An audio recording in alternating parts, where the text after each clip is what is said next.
তাল কেক বানানোর জন্য আমি এখানে 4টা ডিম নিয়েছি, 1 কাপ চিনি, দুটাকে একসাথে বিট করে এরকম একটা ফোমি টেক্সচারে নিয়ে আসতে হবে, যেমনটা আমরা নর্মাল কেক বানাই জাস্ট ওরকমই। এরপর আমি এখানে নিয়েছি 2 কাপ ময়দা, এবং এইটা আমি রেগুলার কাপ দিয়ে দিয়েছি, আমি কাপটা আপনাদেরকে দেখিয়ে দিয়েছি। এর সাথে যাবে হচ্ছে বেকিং পাউডার 2 চামচ, সাথে যাবে হচ্ছে 1/2 চা চামচ বেকিং সোডা। এই বেকিং সোডা, খাবার সোডা যেটাই বলেন, এটা সুপার শপ এবং এমনি মুদি দোকানে পাওয়া যায়।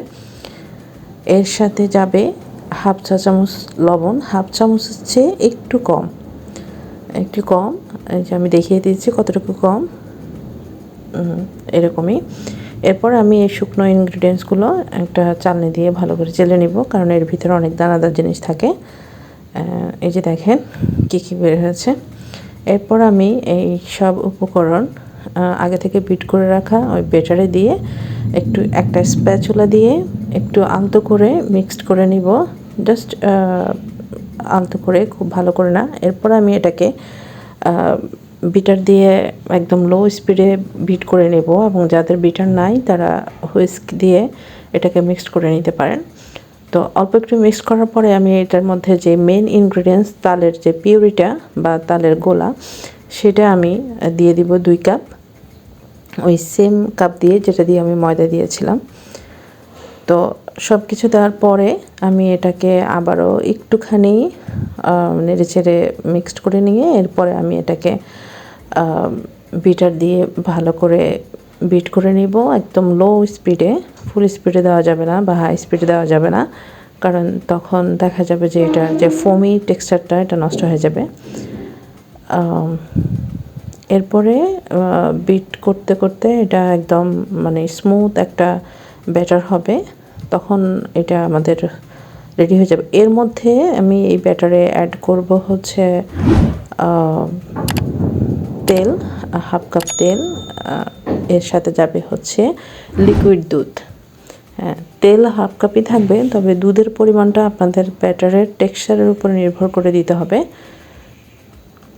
এখানে আমি দিয়ে দিচ্ছি গুঁড়ো দুধ, এটা বেশি দিলে বেশি টেস্ট হবে, বাট 4টা ডিমের ব্যাটারের জন্য মিনিমাম 5-6 চা চামচ গুঁড়ো দুধ দিতে হবে। এটাকে আমি গুলিয়ে নিয়ে তারপর ওই ব্যাটারের মধ্যে অ্যাড করে দিলাম। এখন আমি তেল আর সাথে লিকুইড দুধ সব দিয়ে একদম লো স্পিডে এটাকে আস্তে আস্তে বিট করে নেব, সব কিছু একসাথে মিশিয়ে এটাকে একটা স্মুথ ব্যাটার করে নেব।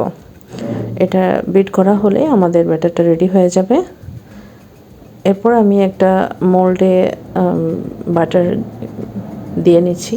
এই বাটার দেওয়ার পরে আমি ব্যাটারটা ঢেলে দিলাম, এবং এটাকে একটু ট্যাপ করে নিতে হবে যাতে ভিতরে বাবলস না থাকে। এটা আমি একটা সিলভারের বড় হাঁড়িতে দিয়েছি। এই হাঁড়িটাতে আমি সবসময় গ্যাস ওভেনে যা কিছু করি, কেক, পিৎজা সব কিছু আমি এটার মধ্যেই করি।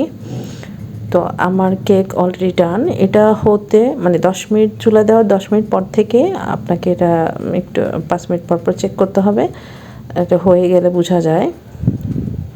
এরকম হয়েছে দেখেন, একদম ফোমি স্পঞ্জি হয়েছে কেকটা। এটা নর্মাল আমরা যেরকম কেক খাই জাস্ট ওরকমই হয়েছে। তো সেকেন্ড কেকটাতে আমি একটু বাদাম, একটু কিশমিশ এগুলো দিয়ে নিয়েছি।